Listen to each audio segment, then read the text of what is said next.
Hey guys, it's CrazyKnightHero here, and I'm here to tell you that you should buy this bazooka right here from Future Warcall. It is the Warpath. It is literally, in my opinion, the single best PVE legendary bazooka there could ever be. Pretty much. Maybe. The Voltaglass bazooka and the Crotus M bazooka are pretty close, but I think this one just barely beats those ones. It is the Warpath from Future Warcall. The perks it has to have for it to be the best PvE rocket launcher is Tripod, then we have Field Scout, and then we have Cluster Bombs. It is just a monster. And I wish I could have gotten this news out to you guys sooner so you guys could have a longer time to pick this up if you're on a time crunch or in case you've already traded your commendation thing or whatever.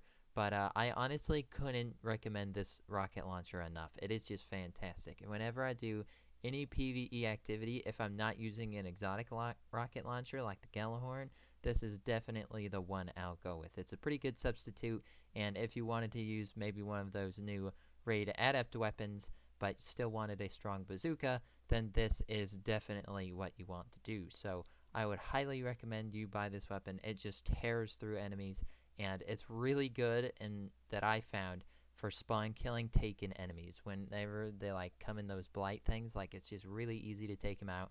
You just shoot your rocket right before they spawn in, and then most of them will die. It's just a really good weapon. Right now it's solar burn, so that's pretty nice. And if you ever come across any other bazookas that aren't solar burn, then you can add those to your collection too. I want to try and get bazookas like this of any burn. That would be really cool. So solar burn will be good in Crota's End, and just you know how it goes, in solar burn activities and all that good stuff. Now, as far as builds go with this weapon, I would definitely try and get more rocket launcher ammo out of your boots, or if you have some sort of exotic chest piece on rather pretty much any class. I use the Twilight Garrison. It has a perk to where you can hold more heavy ammo. So with those two things together, you can hold up to 8 rockets at a time. That is just insane.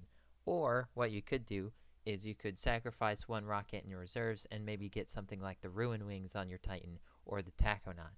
One thing this bazooka isn't good at is just it doesn't have anything tracking, so it's probably not the best option for PvP. I still use it anyways for fun, but you can use the Taconaut if you'd like and get more heavy ammo drops and all that good stuff. So this is just all around a really great weapon. If you guys haven't bought anything this week already or haven't traded your commendation faction doohickey thing, then I would totally pick this thing up, hands down.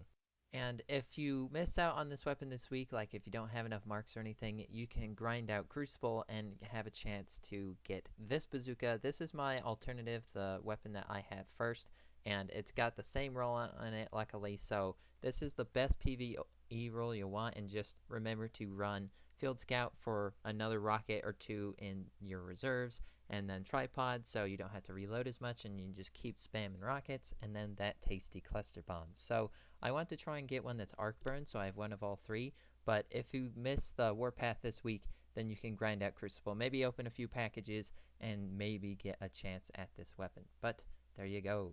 And honestly, just the blast radius on these rocket launchers are just insane too.